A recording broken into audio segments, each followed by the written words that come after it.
Ils se prénomment Stéphanie, David et Nicolas. 3 histoires, 3 parcours personnels ponctués par une même évidence. Les questions que je me posais, je trouvais mes réponses dans l'islam. Si j'avais pas trouvé la religion, peut-être que je serais devenu délinquant. Ça m'a permis vraiment d'avoir une ligne de mire et d'avancer sereinement dans la vie.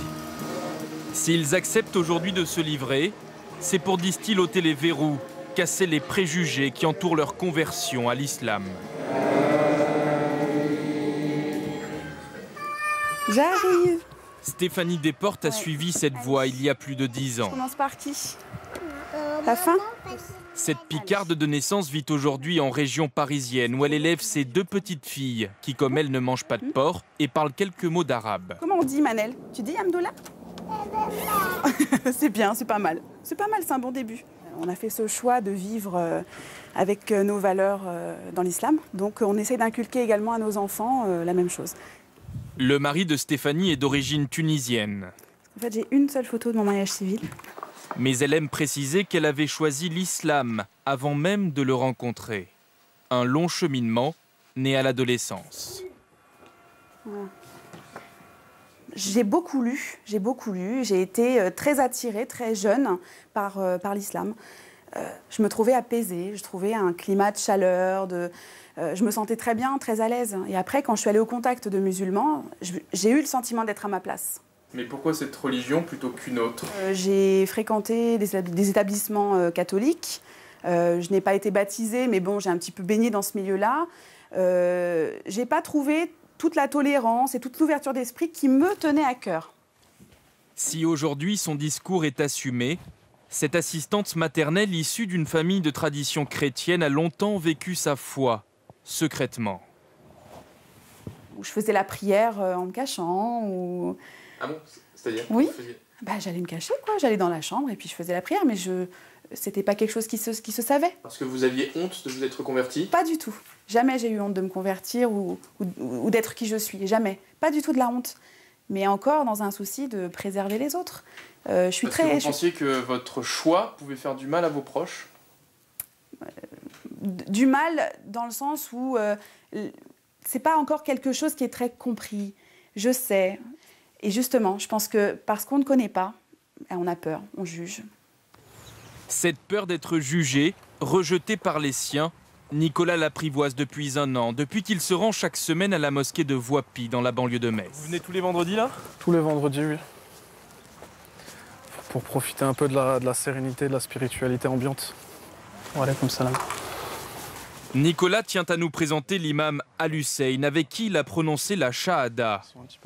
Quelques mots, une profession de foi qui, en une poignée de secondes, a scellé son entrée dans l'islam.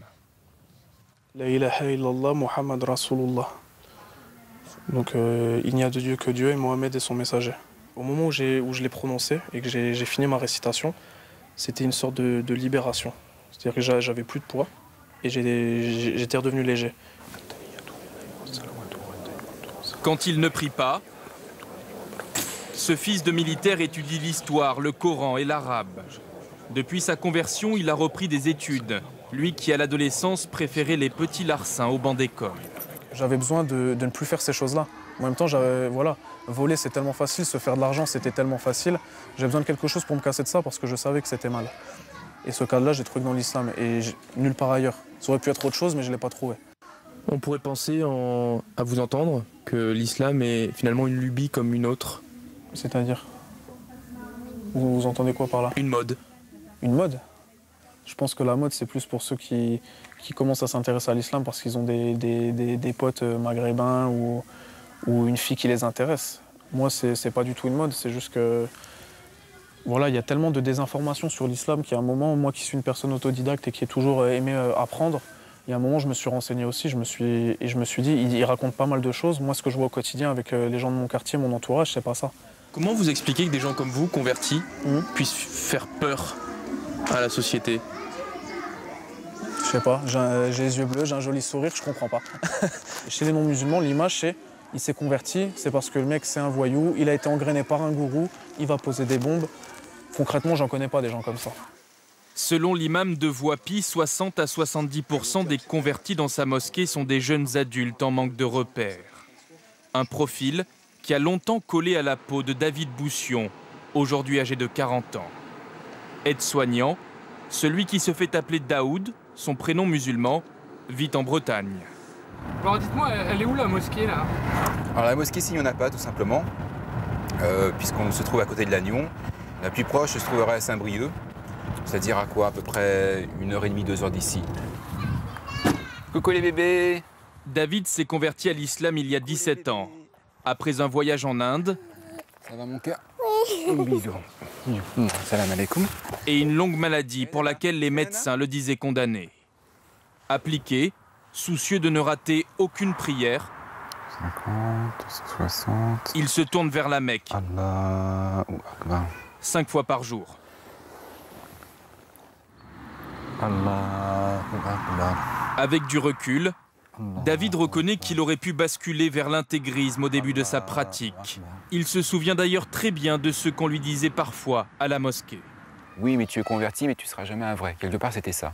Et comme beaucoup de convertis, ce qu'on veut faire, du coup, c'est rattraper une sorte de temps perdu et vouloir appliquer les choses, être très rigoriste et vouloir absolument tout appliquer. Et avec le temps, on met de l'eau dans son vin, dans son jus de raisin plutôt, et puis on apprend à faire la part des choses. C'est quoi la radicalité pour vous? Ce serait de ne plus être vivant. C'est-à-dire? Eh bien, je pense à certaines personnes qui pensent qu'il faudrait vivre Un martyr? Pas forcément, mais comme au IIe siècle de l'Hégire, par exemple.